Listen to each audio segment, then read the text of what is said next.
of the court and the peril of politics, Justice Stephen Breyer.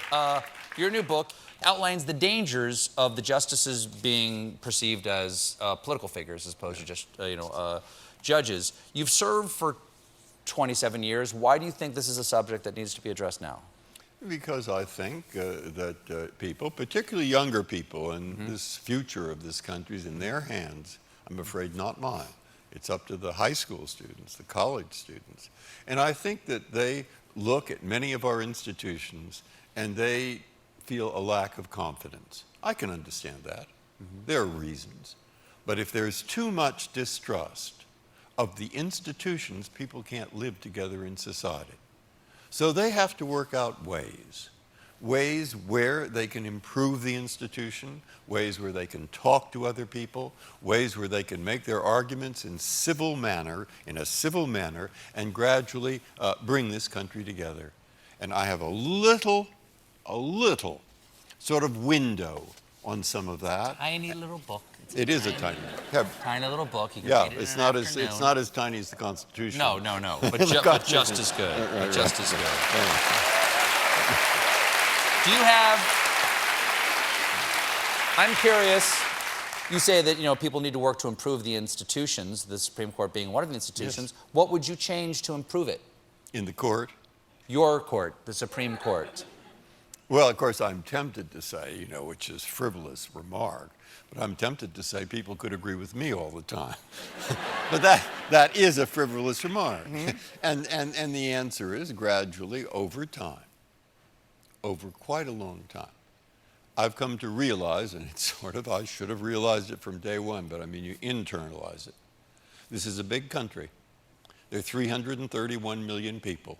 There's every race, every religion, every point of view, and somehow through a miracle, they've come together and learned how to live together in one country, and we see all those people in front of us working out their major differences under law and not with guns or other things that are really inappropriate and dangerous.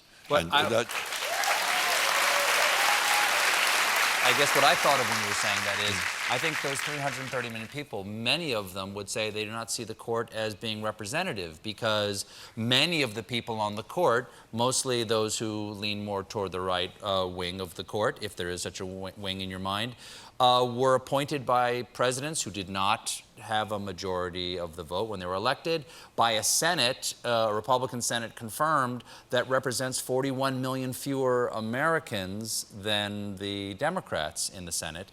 And while you yourself may not be political, and I accept that, the court itself is created through a political system that no longer represents the majority of the American people. No, this is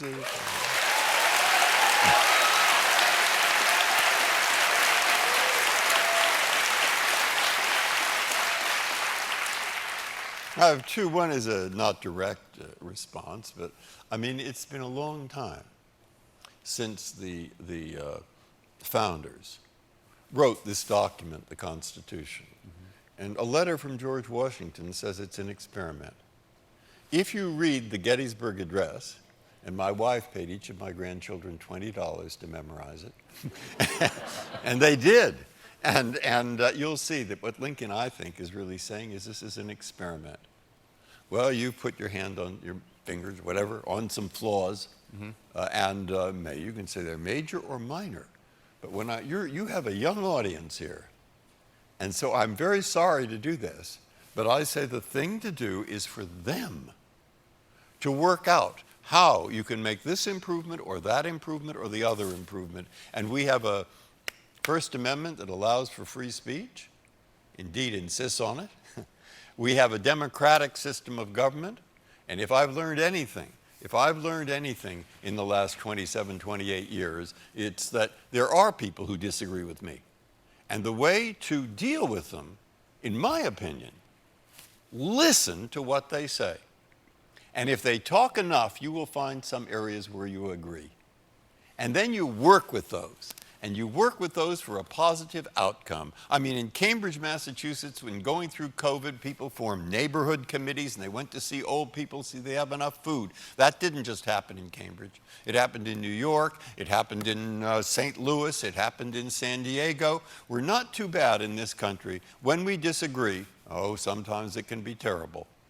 But if we work at it, we can figure out ways of working together, listening, working together, trying to find ways of building things that are positive. We have a long history of that happening. We have some bad downs, but we also have some pretty good ups. And so why do I say that? Because you have a young audience.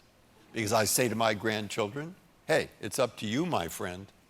You've got to take this experiment from Washington, from Lincoln, from our past of ups and downs, and you've got to see that it's going to turn out positive. And I want people to really, I really want them to better understand the court as part of that. Filled with flaws. You know, there was Plessy versus Ferguson, there was segregation, but there was also Brown versus Board of Education, which said there will be no more legal segregation. There will be integration. The tasks are difficult. The tasks are difficult. But we do have institutions, in my opinion, and we have a Constitution that can help us deal with them and live together democratically for another 250 years.